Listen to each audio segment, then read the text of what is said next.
is it good morning, good afternoon, good evening, whatever the time of day it is you find yourself. We're grateful that you give us the pleasure to join you from your homes, your offices, and wherever you are. We want to thank you for the opportunity to avail us this time, because not everybody would leave what they're doing to join us. So we're grateful for the team. I am very grateful to be given the opportunity to do this again. For those who are joining us for the very first time, and those who are seeing my face for the second time, my name is Monalisa Annenu.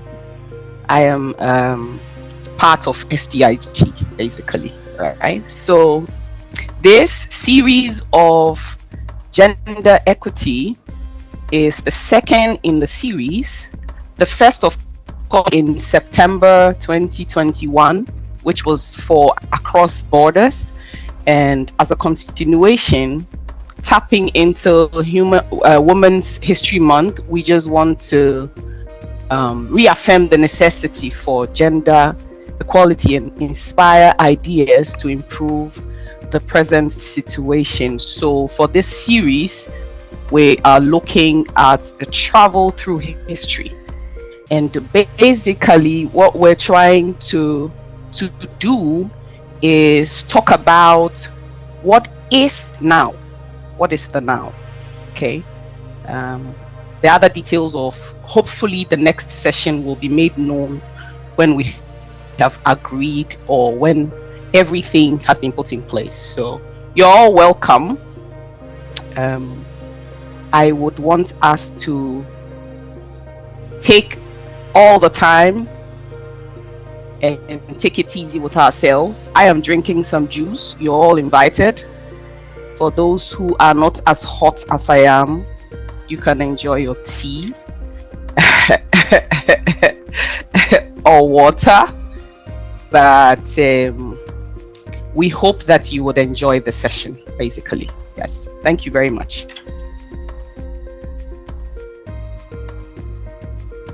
So for today's agenda, we would have an opening from our president.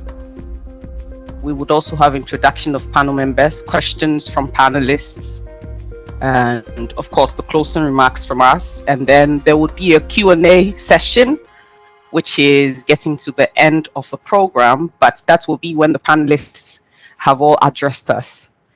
Now let's take note that the session is being recorded for the purposes of security, right? So that nobody takes us home. Please make sure to put your questions in the chat box. They would be sent across when the time comes for question and answers. At this point in time, I believe I would give the floor to Dr. Nwoye to give us his address. Dr. Nwoye.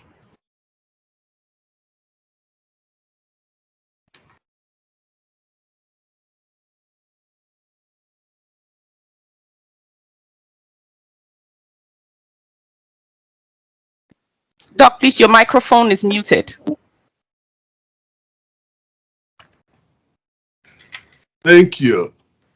Thank you so much for all you do, and thank you for our panelists for what I know will be a robust discussion.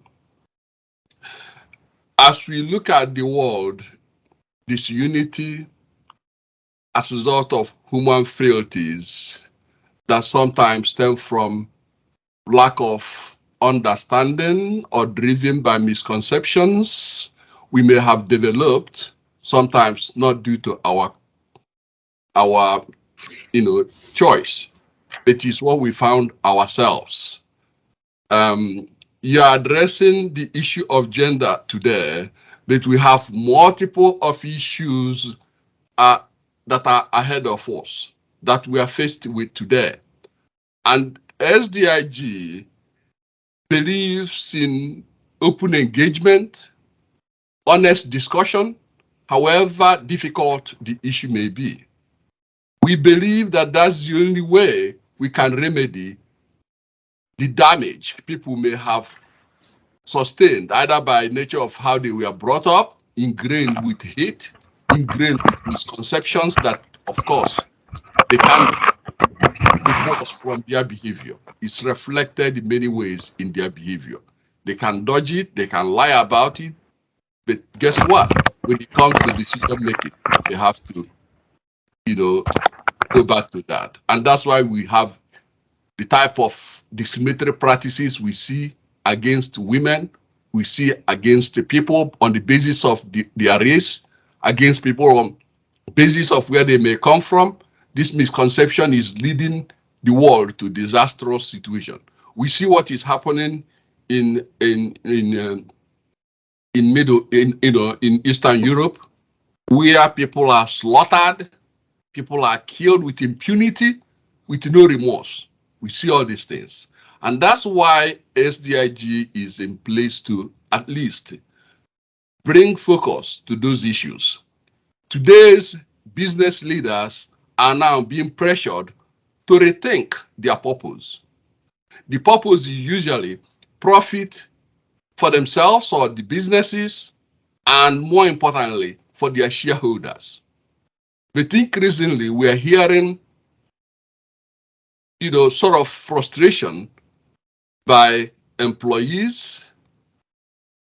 We are hearing from customers who are able to see and believe that what employees go through isn't the way it should be. The profit should be shared among those who produce.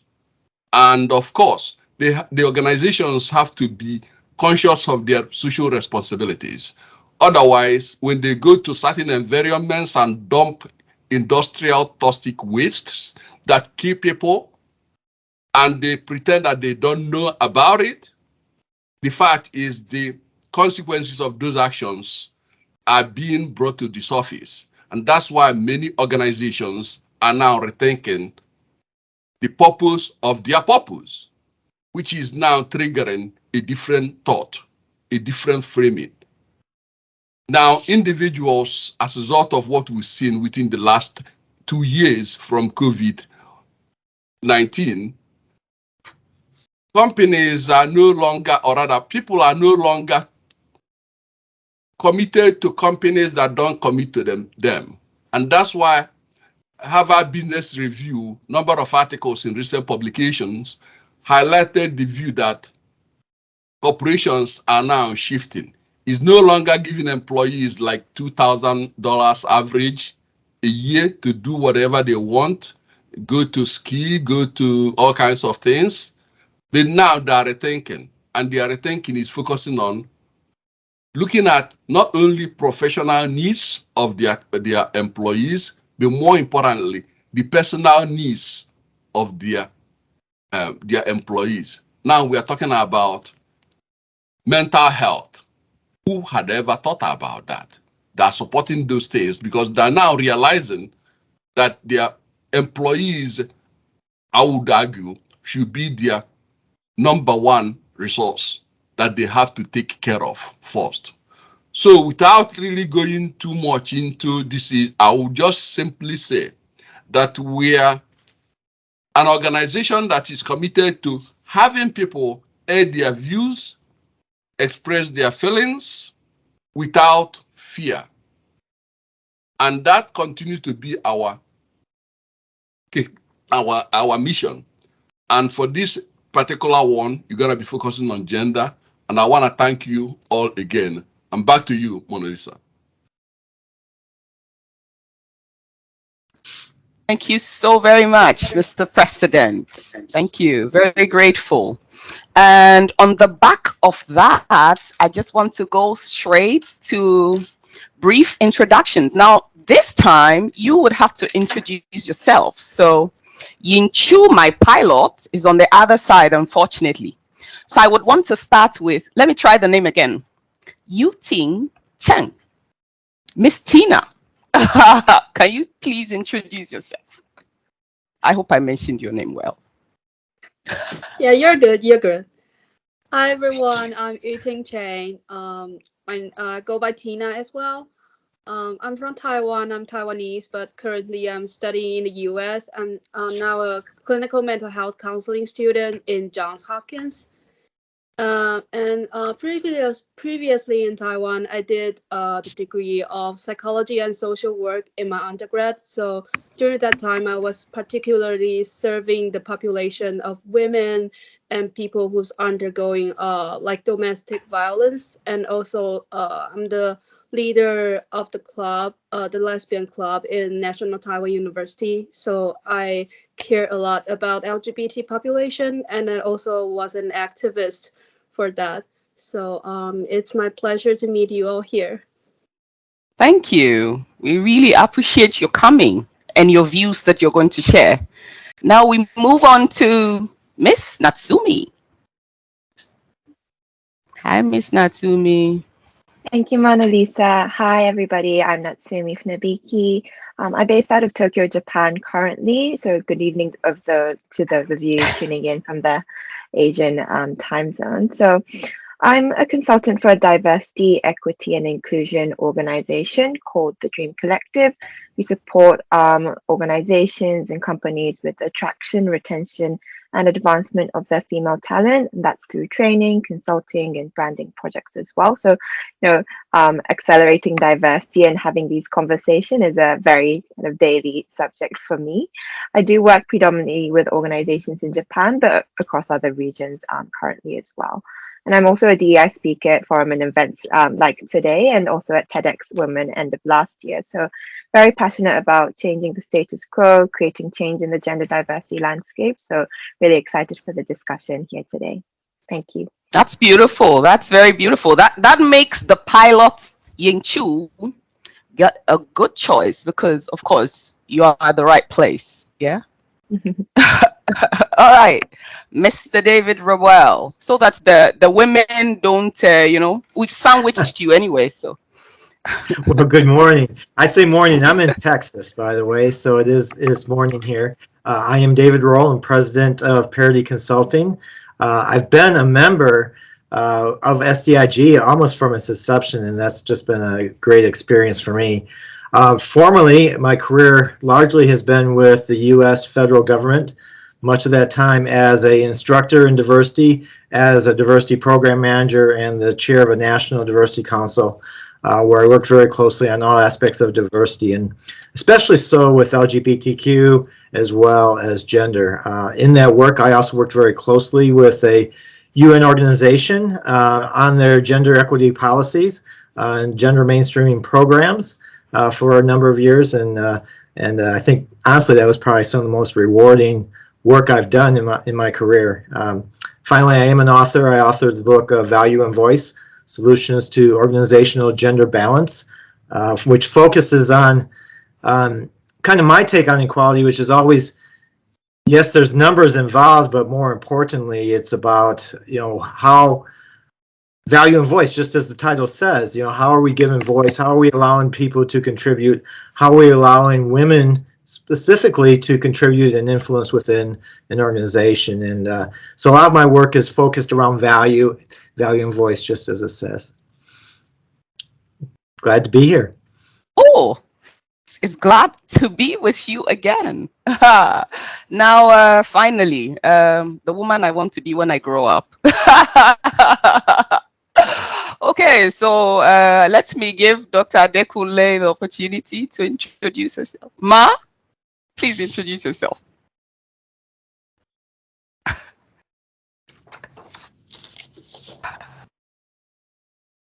I think your microphone is off. Your microphone, please.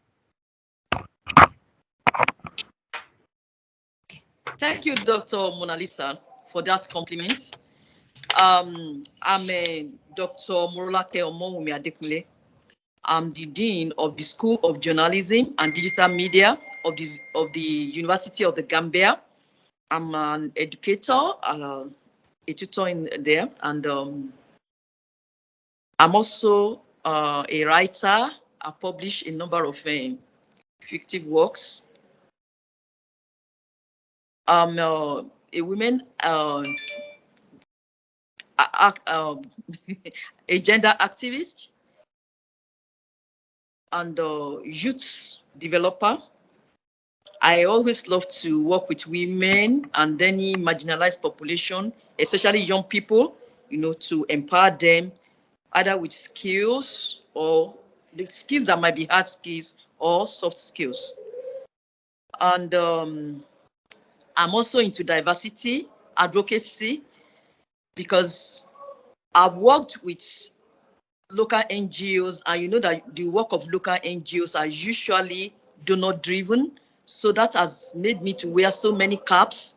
I've worked in different fields, with issues of sexual harassment, women's reproductive health, youth reproductive health, youth empowerment in different ways. So at times when you ask me to talk about myself, I'm so confused because I don't really know what to talk about first because I've really been around. So I think with that, I want to say thank you to the organizers and then hand over the stick again to our moderator, Dr. Monalisa. Thank you. Thank you very much. You see what I just said? I want to be like her when I grow up. Now, I believe that humble people are like that. She's not like, she doesn't know how to blow her own trumpet. She's blowing it and keeping it, and she's not very sure whether she should say the other things or all of that. Ma, like we say in Africa, we're grateful that you have graced the occasion. Okay, so now to my questions. Now, my first question is this, and I'm going to go the same way I went from the beginning. So I'm going to start with Miss Tina. And when I talk about historical women, and from my region, I would talk about, I don't know who, but personally, I would mention Ya Asantewaa from Ghana, because of course, I don't know what history you have read over time, but when you read African history and women for that matter, you would find that she fought when the men ran away. That's the history we have read over time. Now, I'm only premising this to ask a particular question. Which woman in history from your region, and please don't say Maya Angelou because we all know her. Which one is the figure, that historical figure for you that comes from the region that you have come from, and why? So, Miss Tina? Speaking from my side and my cultural upbringing as a Taiwanese, I would say the figure will be Wan Yu Peng. In Mandarin, it's called Peng Wanru. So she's the women figure that's in Taiwan who representing women with higher education level and who got the chance to actually advocate for women's rights for voting and women's rights for getting education opportunities and as a female politician.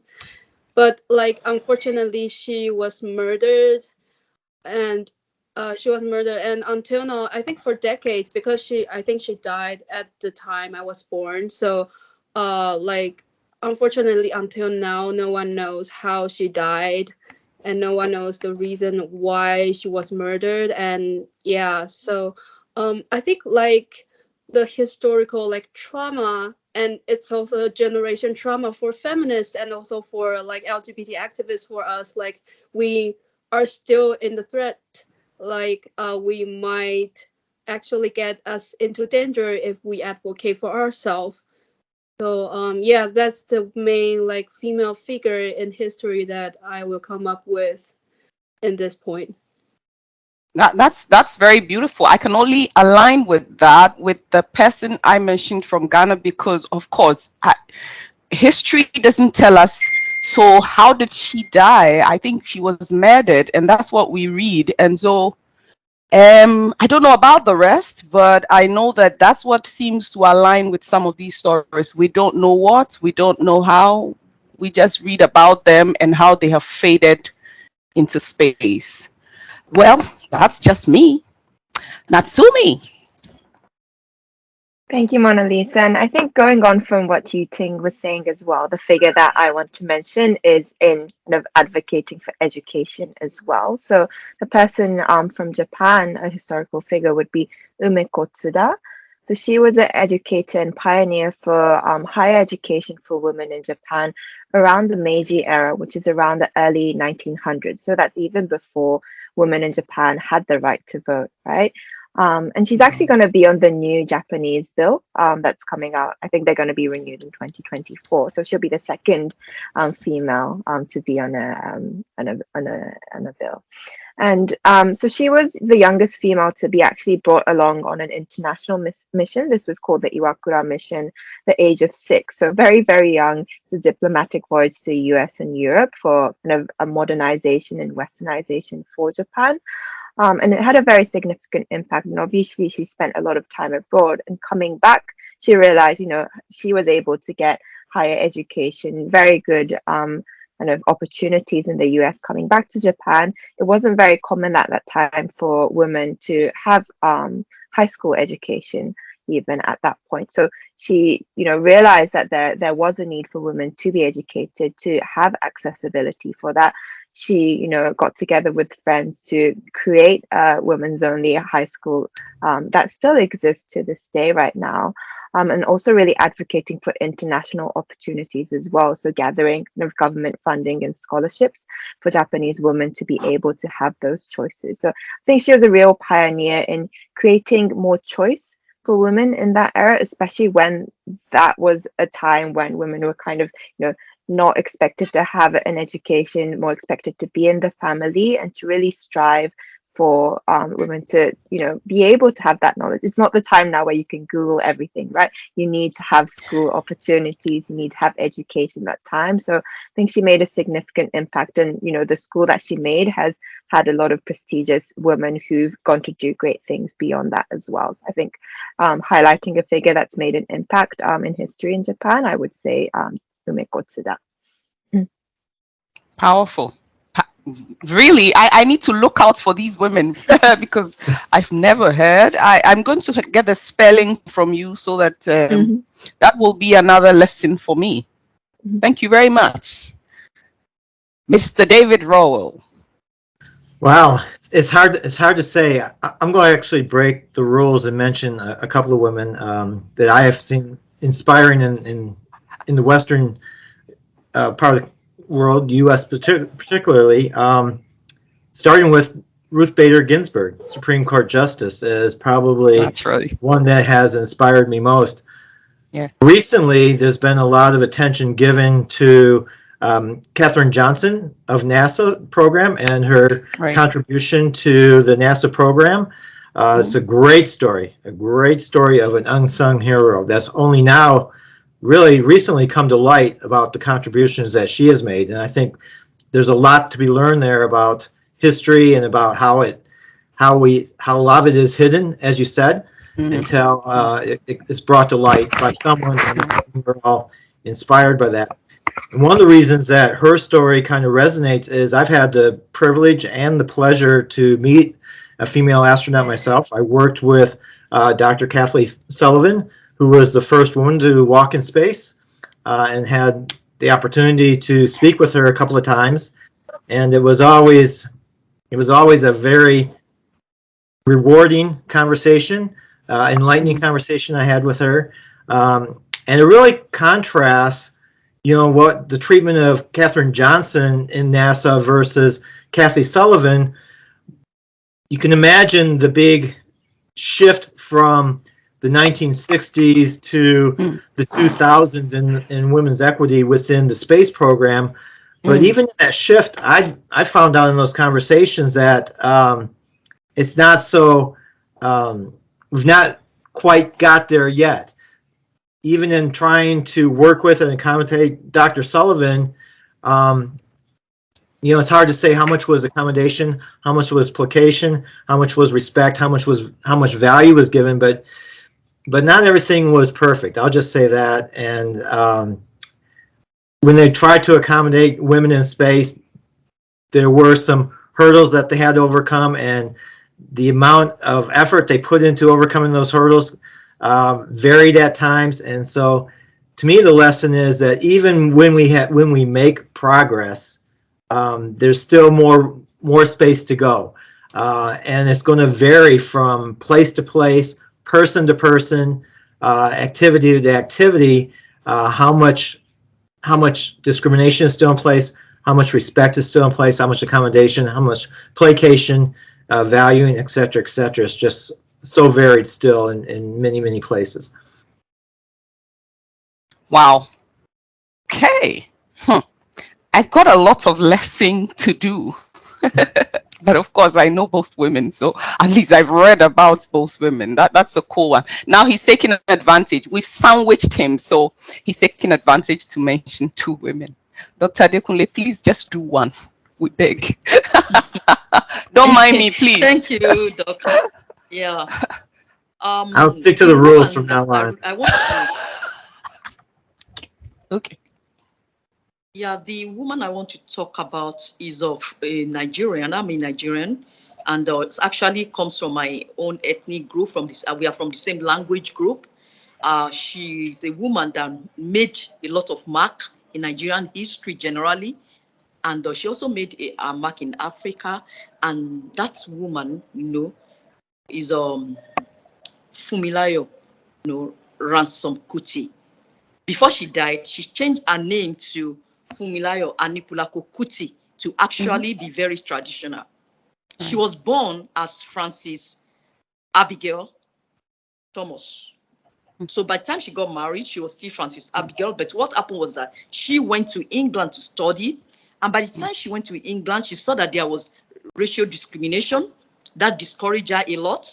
And so she came back to Nigeria and dropped her English names and opted to go for the her name in her own mother tongue. Yeah. So that's how she just became simply Funmilayo, and she dropped. So she was making a statement by what she did, and that's part of the things you find admirable about this woman. She has a lot of firsts to her name. There is an elitist school. It's still in existence in Nigeria, and it was all male school. She was the very first female to be registered in that school, Abeokuta Grammar School. Okay, so then she started a women's group, and when she started the women's group, she realized that it was an elitist group, and she decided to involve grassroots women in her movement. So you could see Funmilayo Annenu Kuti as a woman that evolved. She was always building, on her weaknesses, turning her weaknesses to strength. So whatever you could see as negative, in her life, she was working on her negative aspect and turning this to the positive. And the first one that I really comment strongly is the fact that elitist group was turned into a group that embraced everybody, even women farmers. And she made a famous statement that the problem of women, when we are looking at women's problem, is not about the women that sit, in their offices and drink tea, but rather it's about the woman that carries a child on her back and is still working on the farm with the child on the back. And those are the ones that we need to pay attention to. As we all know that when you talk of a woman, women, they are not all of the same category, and that was the point she was making. This same woman was the one. This same Ransom Funmilayo Annenu Kuti was the same woman who fought, for the rights of women to vote.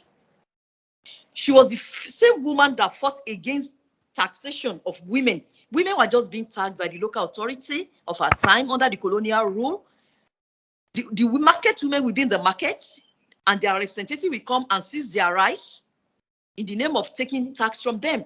She mobilized the women, and she was able to unseat a king, because there was a siege on the palace led by Funmilayo Ransom Kuti. She was the very first woman in Nigeria to drive a car. So you could see that she kept breaking the glass ceiling in her lifetime, and she established a political party. because she did not like what was going on in a party that she belonged to, so she established a political party. So she was all her life a trailblazer. Wow. And even in the political scene, she would join a party and leave the party, you know, maybe if she saw that the party was not nationalist enough. So when you look at all, she was like, you know, blazing the trail and trying to be exemplary. She was trying to be exemplary, to be an example, not only to women, but to our generation. For instance, you know, Africans generally were taking pride in answering English names. You know, some people took pride in not being able to speak even today. You see, a lot of Nigerians take pride in the fact that their children cannot speak their mother tongue. You see them, when you speak to them in their mother tongue, they say, oh, so sorry, they cannot speak. They mention your language, like my Yoruba language. They say, oh, the child cannot speak Yoruba language with pride, that this child could only speak English. Right from the time of Mrs.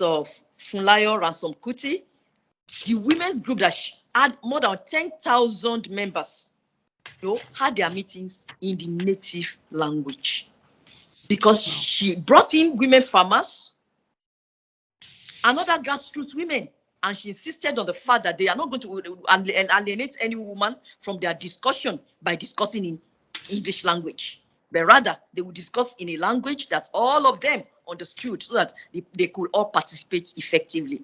So this is the kind of woman that we're talking about. And later in her life, she became a strong social and political advocate, advocating against the excesses of military rule in Nigeria. So if I want to continue to talk about Funabiki Adekunle Kuti, I will take a lot of time, but actually you could see that this woman, you know, was a very, very admirable figure.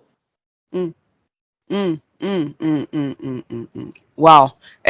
Like she said, if she was going to talk, she would keep talking. I'm sure she would take all our time just talking about her. And she would not be the only person or woman who's been forgotten. Now, on the hindsight, on the backdrop of women whose names have been mentioned currently, and if it had not been for the internet, some of these women would not even be known. There are women who, I mean, if you don't click on, and because of this issue, I had to go and look, you know, for myself, read some names I had never heard. I'm wondering, okay, why is it that there's a man like, okay, for my case, there is Kwame Nkrumah, and there is all the women who stood by them. Nobody even knows their name. And for Ghana, for instance, people don't know the first president's wife's name. Not because she wasn't there. She was always there. The husband actually died before her. She died years later. But, I mean, nobody cares. Because, of course, who is she, really? What does she do? She's just the helper or helpmate or whatever they call us.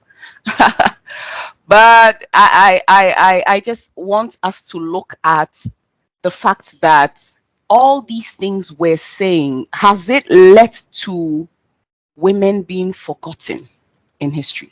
Or do you think, in your personal opinion, that history has forgotten the women who have done things? Okay, they have all these nice names, they have all these whatever names, they have made things happen, but have we forgotten them?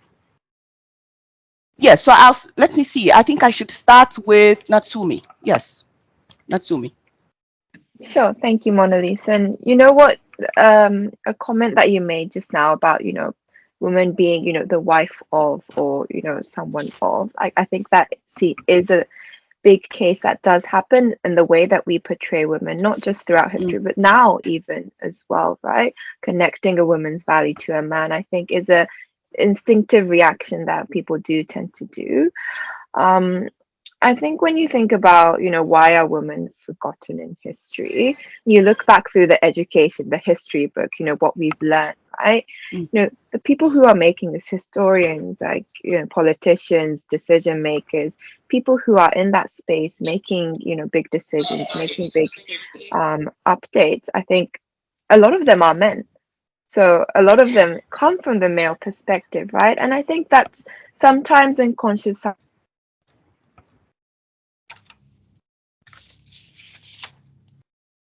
that made the biggest difference. And, you know, when we talk about history, a lot of it is surrounded by, you know, talks about the wartime. That's when, you know, there's a big, you know, a spotlight on army generals, politicians, you know, government, heads of government, which do tend to be male, right? So that kind of context and the language around, you know, how we portray history does tend to be very male dominated. And I think, especially talking back to Japan, you know, I think a lot of people know about like the samurai era and, you know, that kind of, you know, feudal era system. And that's when, you know, there was a big culture around, you know, women are just in the household and men go out to war and, you know, they're the heroes of the country or the region, basically. So I think a lot of that historical context has to do with that. And we have to realize that it's not just by coincidence, it's a very systematic issue of women are often just seen less as, or just, you know, a wife of or supporting role in history. But we need to make more conscious efforts to be able to highlight them, I think. Okay, Miss Tina. You would come from the minority side as well into this equation. So speak from that point of view. Just address it from the point of view of the minority, as women being minority or the partner being the minority in this. Have the minority, as we call us, been forgotten? Yeah, thank you, Monalisa. I have to second to Natsumi saying that I think like the historical narrative most of the time is controlled by like the privileged population in history, and also like the one who has the political power. So in that power hierarchy, I'll say that marginalized population, I'll mention some like women with intersectional identities, such as like based on Taiwanese history, I'll say that like female scientists are often invisible, and then like women with disability are often invisible, and also like queer women, like LGBT women, and also like women with different gender expressions are often invisible. So then not until now, like we have the first female president, Tsai Ing-wen. So like she's the most famous like female politician in Taiwan, but not until she became the president did we like actually started to put the focus on another female politicians who was in the history. And also like often the time the misogyny culture that makes her really like having a lot of like I would say discriminations or oppressions based on her like gender expressions or like her relationship status. And then the misogyny culture also like stating more on her femininity, and also like is women emotional in politics, like so you can see that when women are portrayed as a visible figure, they often are being focused on the negative parts that they were because of they have the identity as women. So then I think the history might have put the focus, they can shift the focus, or they can like facilitate a change in misogyny culture that often it's visible in public media. So then we can change this situation we're having now, at least in Taiwan. Thank you. Okay. Mr. Rowell, are women forgotten? Well, I certainly cannot dispute anything Natsumi and Tina has said on the subject, especially in the broader sense of history. I think in history books especially, the contribution of women is certainly undervalued at best or forgotten altogether. I think in the example I talked about earlier with Katherine Johnson in the space program, sometimes media will bring these stories to light, and that gets a little traction in the public sphere as far as history goes. But by and large, when you go back to the history books and you look at the narrative, as we've been talking about here the last several minutes, it certainly is very much skewed towards the male contribution, and and the female contribution has been ignored. In the example of wartime, for example, we do focus on the generals, we do focus on the battles without taking into account how women may have been, what they've been doing behind the scenes during wartime with their families. Likewise, what Tina said about female scientists, same thing, is the contributions of those are not as valued or touted, are just not given the same amount of attention as the male contributions. So it really is, we can pick specific instances where women have made it into the history books or have made it into public consciousness through media or something like that. But in the grand scheme, the wider narrative, as was said by my other esteemed panelist, yeah, it certainly is, if not forgotten, at least devalued or unheralded. I don't know, Ma. Dr. Adekunle, please, you can sum that up, especially for our region. Do we see women forgotten? Well, what I want to say about this is that, as Kama said, that is that, in his famous quote, that the history of the world is a glorification of tyranny. Because history usually is written from the point of view of the dominant groups. So, as I think the other panelists have expressed this to some extent. You see history, from which perspective do you write history? That is what is important. When I'm looking at the African region, I will not say that our heroes have been forgotten, because people have celebrated a lot of women heroes in the past. But I want to say it depends on the strength of the women's movement. Because there is a local saying, that the lizard that jumps from a high tree says that if nobody praises me, I will praise myself. So if women, especially women historians, will not write history from the perspective of women, who is going to do it? And, for instance, in Africa, we've really had strong women's movements. And these strong women's movements have celebrated their own. That's why, we really have this figures starring high from different parts of Africa, women who have contributed greatly, women feminists that are celebrated. I mean, Mama, we have them all over Africa, We have Mariam Abba from West Africa, a lot of them that are celebrated, but they are not celebrated by the mainstream historians. Rather, the women's movement celebrate their own. And we also want to advocate that women historians, we start to look at history too from the perspective of the women heroines, people that, were trailblazers in their generation. They should not be forgotten. But I still agree that to a large extent, these women, they are not mentioned in mainstream history, but the women's movement do celebrate them. And that's what I want to advocate for, that women everywhere must celebrate their own and let everybody know that the women did not just take a back seat, as history was unfolding. They were playing their own active parts. So that's just the comment that I want to make. It's left to women to ensure that they bring the achievements of these people to limelight. Wow. Okay, which means that this has to be intentional and be done by us ourselves. Nobody should push it out for us. So you do it, you put it out there, or your peers put it out there, and it must be. Yes, I want to recognize. Yeah. Yes, I really want to recognize the contribution of men, who are men and they are feminists. There are men like that who have promoted the women's cause.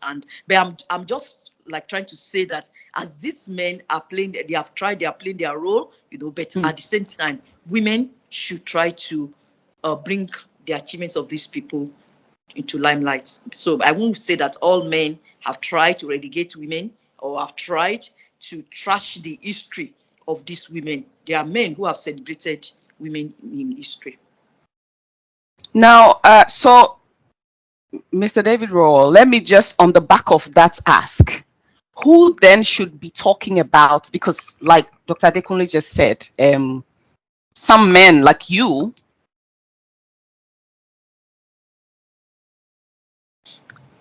and they're giving all sorts of names, actually their own peers, I don't know, name them in a way. I'm sure you should have a lot of vim, like we call it, lots of courage to be able to go ahead when you're talking more about women issues. So who should talk more about women in history, and who should spearhead this from your Well, first I'll say that courage is directly related to the environment in which you reside, and in my environment, I think there's a willingness to at least listen to the topic, and so there may be some risk involved, but not much. I don't know that I would consider myself courageous.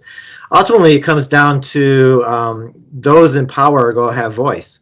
And so when you're in an environment, society where men are still in power, that's where the voice comes from. That's where the most attention is going to be placed. And with that, I think comes an obligation to use that voice and attention to right wrongs, amongst other things. And one of those wrongs that need to be righted is equality issues. And so it's incumbent upon those in power, men in many cases, to take that up. Resolve the ills of the world, if you will, where women do have power, and they do have power in various sectors. They have an obligation too to carry that mantle for themselves in those situations. And so it really comes down to position, environment, who is in a position and able to do the most, should do the most, the way I look at it. Men as allies, we have to understand that we're not knights on white horses riding in to save the day. We are supporters. We are advocates.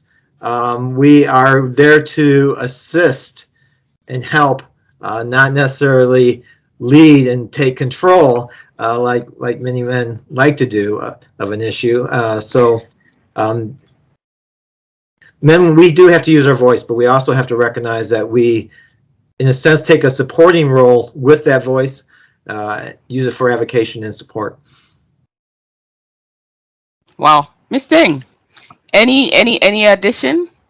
If you have anything to that, but I also want to ask why you think it's necessary to keep this women conversation going. Why would it be necessary? If there is any addition to what Mr. Rowell just said, and then why you think it's necessary to keep the conversation going. Miss Tina.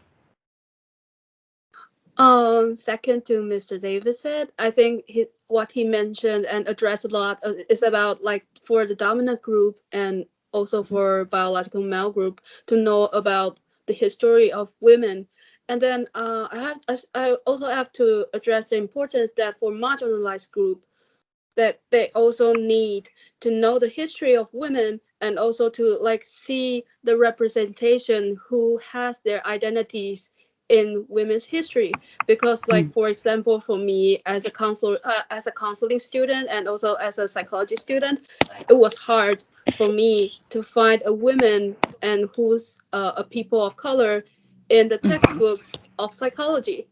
So then I couldn't imagine that how hard it was for maybe, I know, like, women with poverty or like women with disabilities to find themselves representing in this kind of historical narratives. So I feel like so it's important for, like, people with marginalized identities to find themselves, and especially for women with intersectional identities to find themselves in historical narratives.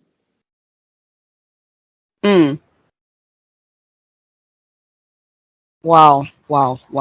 Okay. Miss Natsumi, any additions? Yes, I was really actually resonating with what Yu-Ting was just mentioning about, how do you do that? And in terms of, people with marginalized identities and backgrounds, it's also sometimes very hard, like even if you raise your voice, it's hard to get that message across. And we have to understand that, it's not that people haven't been trying, it's also because, there has been that wall of, what's visible, what people listen to. I think that's where the majority comes in, and whether that's men or whether that's people, with majority kind of identities, is that they they not speaking for the issue, but more so creating the space for that. So sharing the information about them, providing opportunities for these people to raise their voice, or have their message heard, whether it be through panel discussions, events, social media. There's a lot of different opportunities and ways to share information now, and I think that is a role that we can all play, not just men, but men, women, everybody from different identities, to be very aware and raise your voice about certain issues, and to share it, and to be aware of these diverse perspectives. Because even now, having people from different backgrounds and regions, we are all learning a lot from each other. So I think it's that creating that message, everybody, especially people who have a story to tell, to be actively telling them, but for also people in the majority to support them in creating that space for them. I think that's what's needed to make sure those voices are heard, and we don't repeat the history of making women invisible again. Okay. So if I understand you clearly, it means that moving forward, first we have to be guided, but also we have to use the things around us, the opportunities we have, to bring out what we want to happen. As in, so spearheading what we want to see, basically. But we have allowed history to be a guide. You would see that a lot of the things we keep doing are based on what history has put down. But how should that guide us today? Moving on, what's the way forward, basically? Yes, I think I'll start with Dr. Adekunle.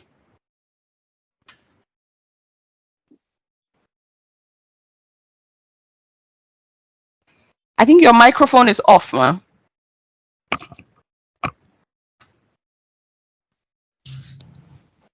Thank you.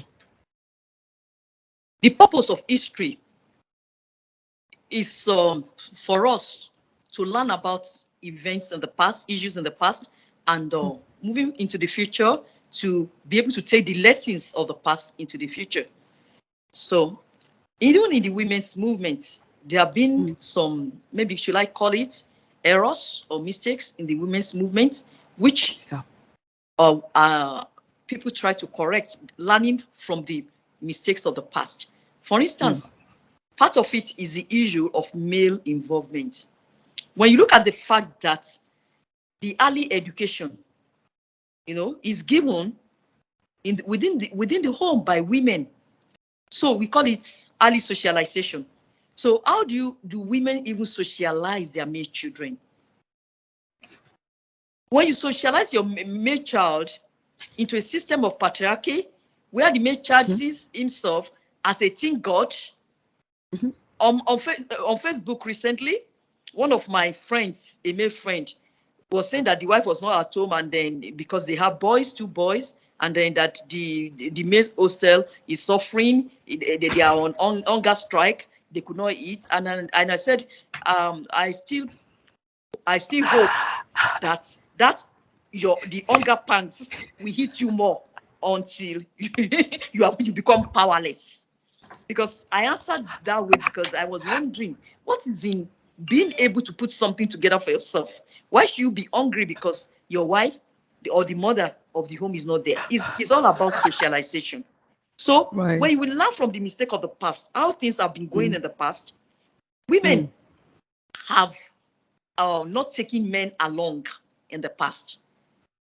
The males were not involved because people are rational beings. We are all reasoning beings, and if women socialize their male children into knowing that You know, there is all these things that we're talking about. There is nothing to it. I mean, this is just gender. It's not biological. Right. The best chefs in the world are males. Mm-hmm. So what prevents a man from keeping the house? What prevents a man from cooking, from cleaning up the home space? Nothing.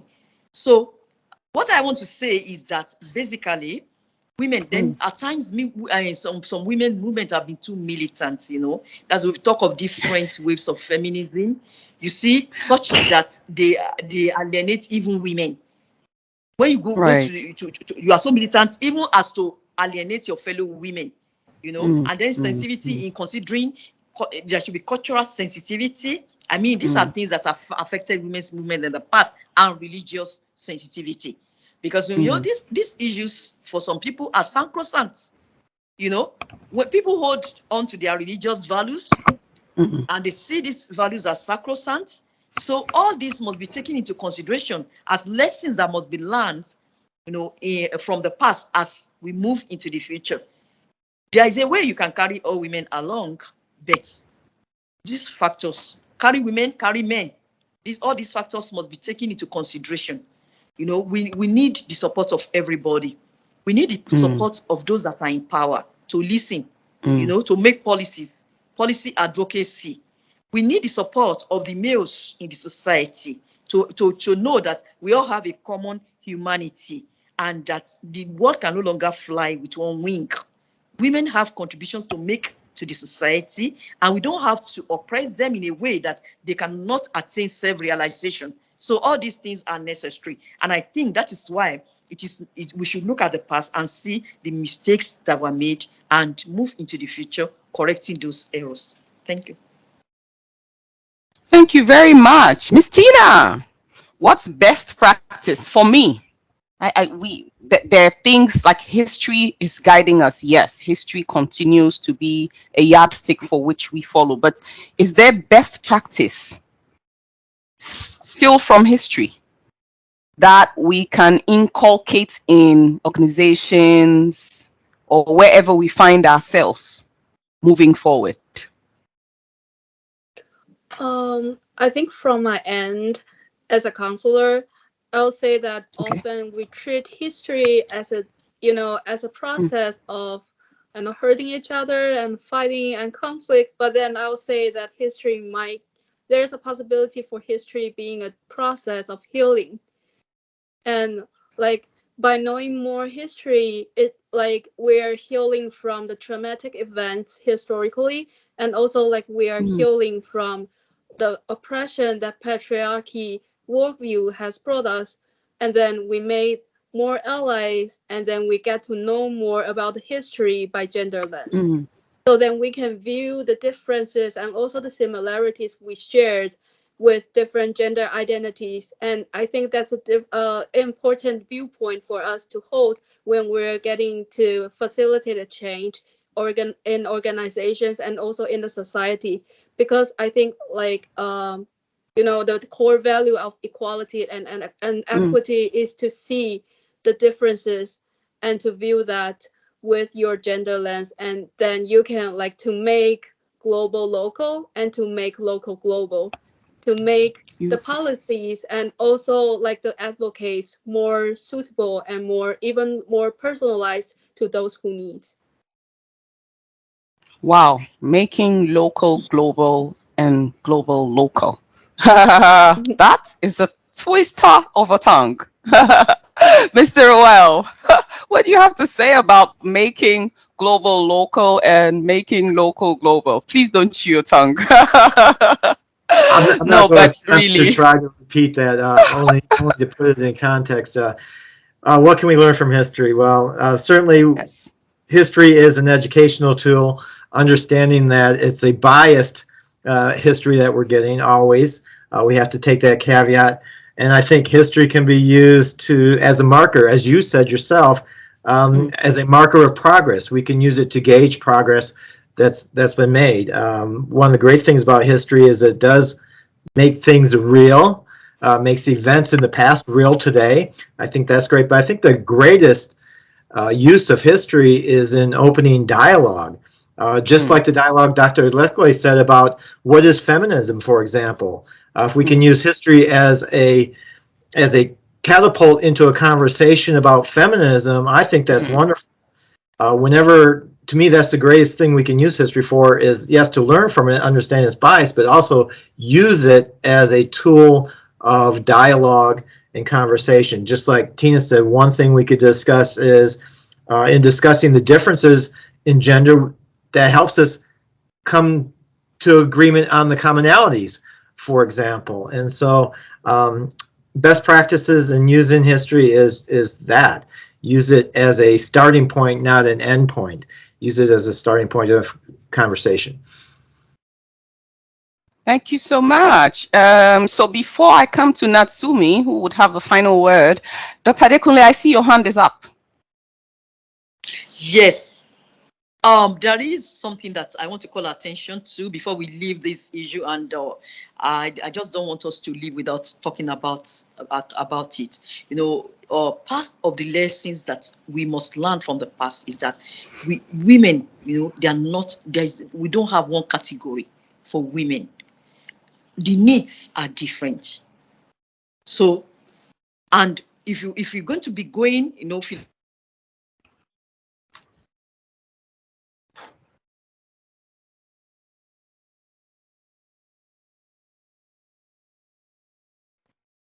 Dr. Adekunle, is it me or?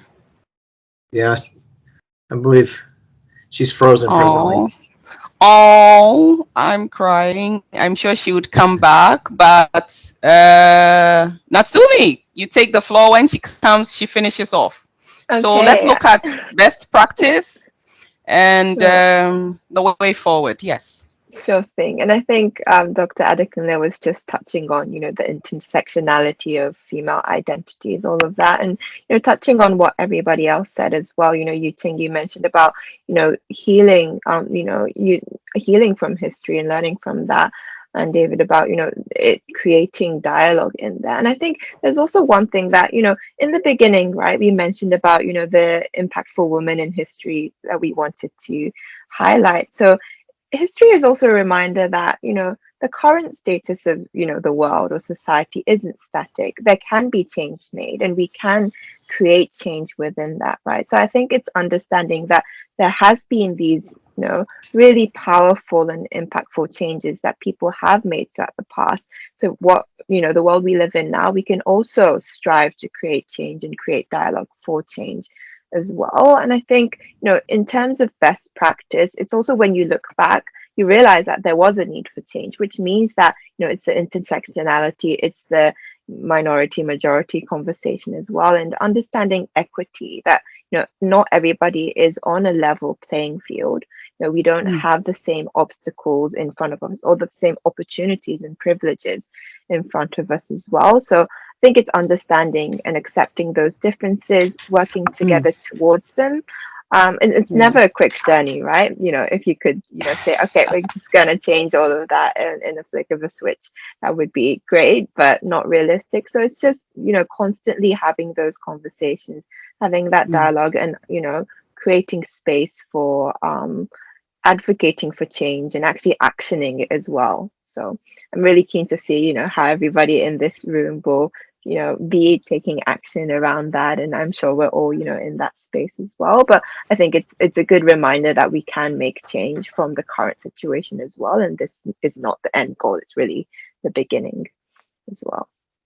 That's super. That's super. So there is nothing like a magic wand that we could just twitch like that and say, hey, just happen and let it be. And there's nothing like that. So it's a lot of work. It's going to be a lot of work. I would give the final floor to all of you, starting with David. What's your takeaway word for us for today? Takeaway word for us, I think, is continuance. History is not set in stone. History is a living thing. It's there for us to write the future of it. So let's let's stick with continuance and do our part to make sure that history going forth is what we want it to be. Wow, it is not stick in stone. Okay, Miss Tina. I think for the main takeaway for me today is like I get to know like a lot of people with different gender identities and also cultural identities. Like we all share the similar goal for us to like Yeah. achieve Yeah. equity and equality, especially in feminist movements. And then yeah, it was a pleasure for me to know like the historical, especially the figures that I know with your cultural identity. And yeah, that was a really enriching experience for me.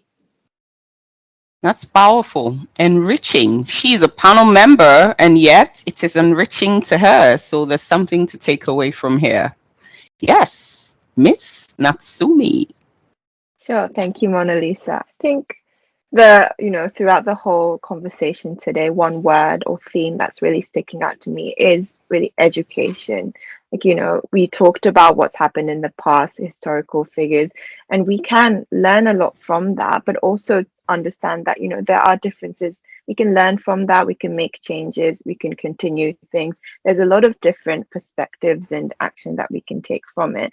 And, now it is really very, very easy to get as much knowledge as you want, even if you don't go to school. If you have internet connections, there's a lot of information that you can learn about history on, have it from different perspectives, not just the history books that you get at school, right? So I think it's broadening that perspective to continue educating yourself and others on the differences that you see, and creating that kind of diverse impact as well. So again, like Yu-Ting said, really happy to be able to have this conversation again and across different regions and perspectives as well. It's always very powerful to be in a room with people who are striving to, for gender equity and diversity and inclusion, but also, come at it from very different angles. So it was definitely a enriching experience for me as well. Well, I can imagine. I can really imagine. I get to learn a lot. Madam Moderator, but I get to take a lot. But I just want to say that I'm very grateful to the panel. You have done super work. I would, at this point, want to take questions. So if you have any questions, you raise your hands. Panel members are ready to put in answers or explore views. We would also take any suggestions, any opinions. You can put them in the chat box. Looking forward to hearing from you. But if there is anything from you, panel members, again, even though I've taken your last words, if there is anything, since Dr. Adekunle seems to be having challenges, anybody can speak on her behalf. Well, I just want to pick up what was said about education. right. Education comes with responsibility of edification of ourselves, and as you can see that in a panel like this, that's a global panel, the experiences of women in different parts of the world is vastly different than in other parts of the world, and then the historical aspect as well. So when it comes to educating ourselves, let's just not educate ourselves about the women in our own area or the women in history, but let's expand our education and our edification into women in other sectors, other parts of the world, other points of history, and kind of broaden out that knowledge as much as possible to get really a more complete picture of what's going on in terms of quality. Wow. So I don't know, but I believe that, like David just said a few minutes ago, because we are from different parts of the world, the things that mold us kind of, I don't know, they guide us in a certain way, but we still identify. If it's a woman, you're a woman wherever you find yourself. So once you say something, even though you're in the US or you're in Asia, a woman is a woman. Sometimes it takes longer for it to sink in for those of us who are here in Africa. It takes a while, it takes longer. But the point is, so I get it. And if it must be done, it may take a while, like I said, but as a woman, if you have to be the trailblazer, you have to do it because it's the right thing. You want it done. It is being shaped into society. We still have to do it, basically. Okay, I see the women nodding. Yay, yay. What do you want to say? I don't see any questions. Natsumi wants to say something. Yeah, I think adding on to your comment just now, Monalisa, and David's comment as well, it's also that always having that openness to first of all understand that your view is probably not complete, and also having the openness to relearn things. There's a lot of, like we talked about, there's a lot of bias in history. There's a lot of ways that we've been socialized into thinking a certain way or valuing a certain segment, right? So to be able to have that flexibility, I think it's a muscle. You need to learn to train it, and it's not something that comes very naturally to everybody, but always having the openness, the willingness to be like, oh, okay, maybe this isn't the full picture. How can I understand more? How can I get more diverse perspectives on that? I think it's always a learning journey for all of us on this panel as well. So hopefully everybody can have that takeaway and be always conscious of, oh wait, is this just one-sided view? Is there more information I can intake? And be very conscious about that. Powerful. I see Dr. Nwoye's hand up. Yes, Doc. You have the floor. Please unmute yourself. I just want to first of all thank all of you for excellent work you've done. I just stood behind and it was incredible. But I was wondering, despite the fact that in this case David happened to be in your midst, I see most women issues being when you look at them, they preach diversity, and when you look at them, they're plainly just white people.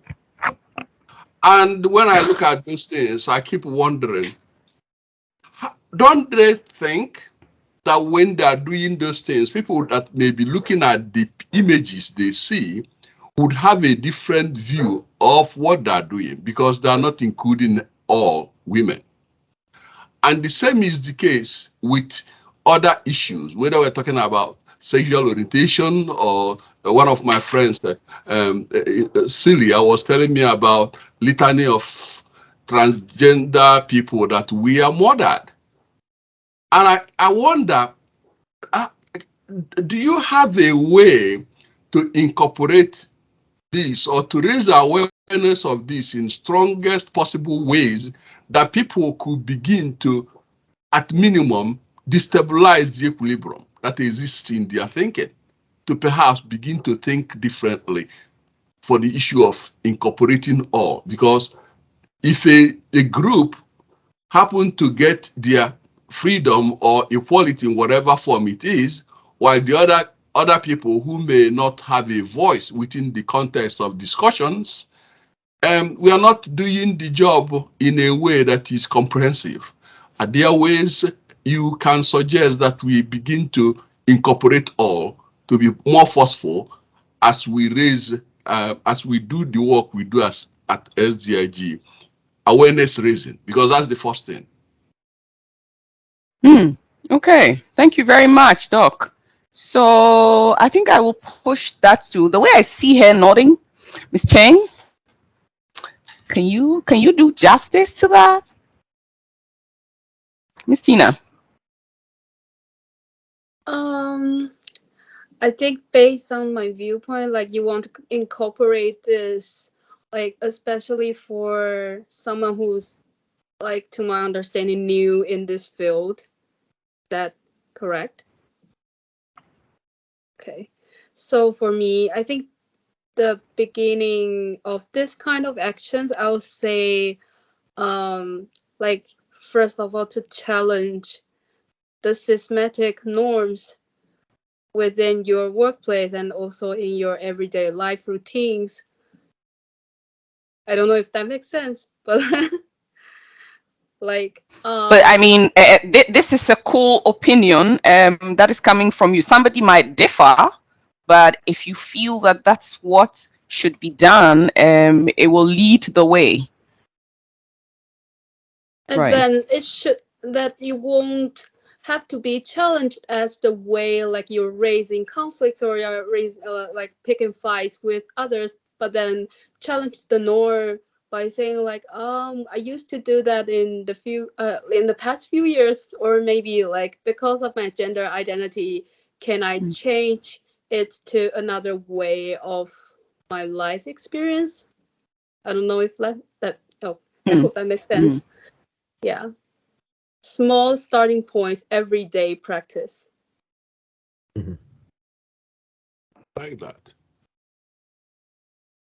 Yeah, I'll just add that it's hard to get some people engaged.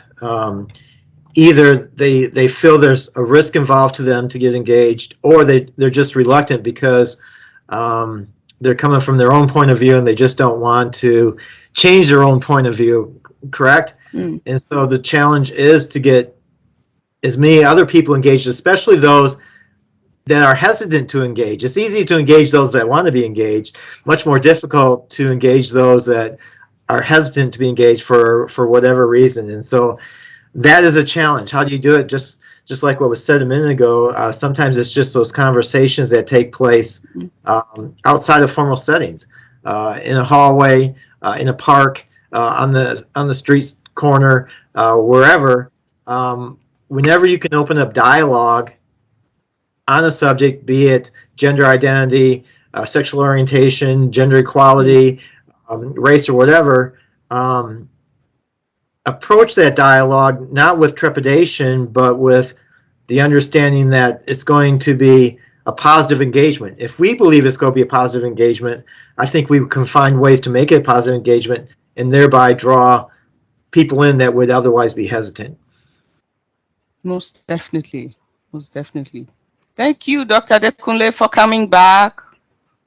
We're grateful that you were able to get restored. You were actually giving us something when you were abruptly taking off. But let me give you the opportunity to give us your final words, your takeaway.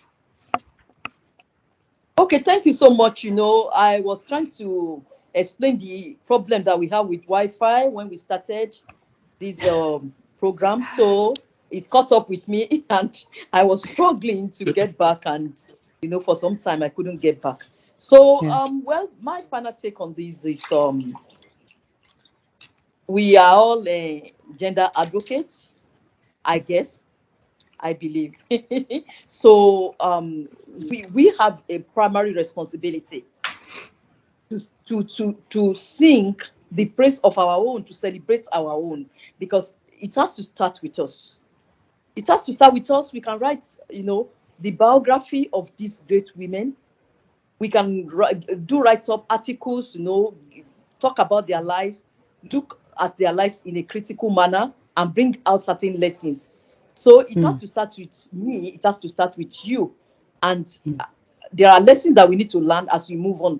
But we must first bring these things into focus so that those lessons can be learned in this generation. So that's just what I have to say. Thank you. Wow. Thank you very much. She went and she came back. Those are the women we're looking for. So this should be an intentional journey. This, I believe, is hard work by someone, and like she just said, it has to be us. Like David said, even if it's small, in the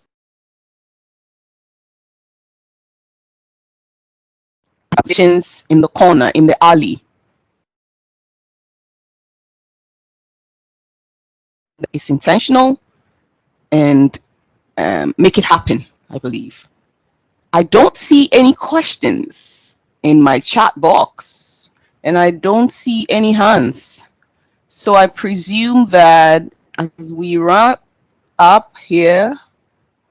The details of our panel members will be made known, and what they do. Any promotional on them you would find in the chat box. All our details are also in the chat box. I also believe that I would want to take this opportunity, if there is nothing more to say from you. Sorry, Doc. Yes, Dr. Adekunle. Please, Doc, there's something I want to say. You know, Please do. The popular adage says that we should be the change that we want to see. Honestly, when you look at the home front, you find that many women who say they are gender advocates are not really within their own front. You cannot see this happening, like the way they raise their male children, the way you cannot see this happening. And it's very important that we have to be the change that we want to see, because when you raise up your child to be gender sensitive, you are preparing, a greater future for your country. Because women have a lot to contribute in every way to national development, to global development, and it's now our duty to ensure that right from the home front, we bring up even girls. I've seen girls who will tell you that they know that they are girls and they cannot do anything. I had that kind of personal experience with one of my children. I said, why did you score this low mark in mathematics? She said that, that girls don't do well in maths. I said, what? What do you use to do maths? So have you ever seen a human being with two brains before? A boy has one brain, you have one brain. And she ended up, as I'm talking now, she has a master's in agric economics, and that it's not possible to have masters in agric economics if you're not good in mathematics. So that's what we are talking about. We must exemplify what we want to see within the home front in our day-to-day life. Thank you. Exemplify what we want to see. Okay, powerful. You see why I want to be like her when I grow up. Thank you, Dr. Adekunle.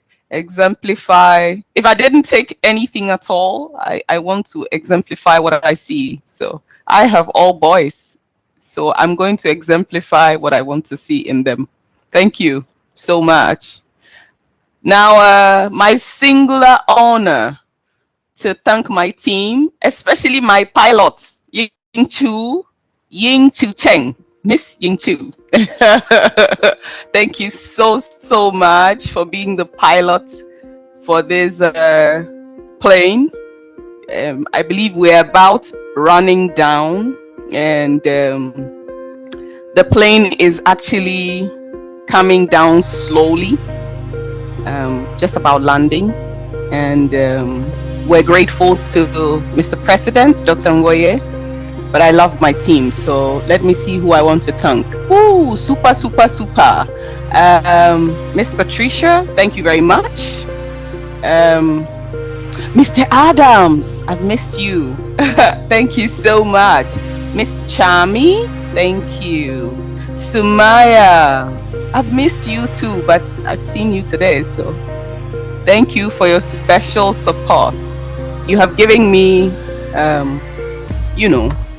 work easy. I just get to talk. I'm very grateful. Now, I want to thank panel members. You have done super work because you've taken time off all your busy schedules, no sleep, waking up early to be here. Miss Tina, thank you. Miss Natsumi, thank you very much. Mr. Rowell, we sandwiched you, but you did a great job by not allowing that to kill your vibe. Dr. Adekunle, thank you so much that you went, and even with all Africa's challenges of no credits, no data, whatever we call it, you came back. We're very grateful. Thank you so much. Thank you to all the participants who took time off their sleep and time of work to be with us. We're very grateful. We would give the details for the next session when it is made available. So we'll go through with whatever we have to, and the third panel for the gender series will be made known in on all our platforms. Now, if you want to contact us, the details are up on your screen. With that in mind, I would want to say that you enjoy the rest of your day, whether it be night, day like mine, or morning, those who are coming yet into the day. Enjoy the rest of your day, and thank you so much. Yes, thank you so much, our able moderator, Dr. Monalisa. Yeah, we really enjoyed the moderation. Thank you. Bye. Thank you.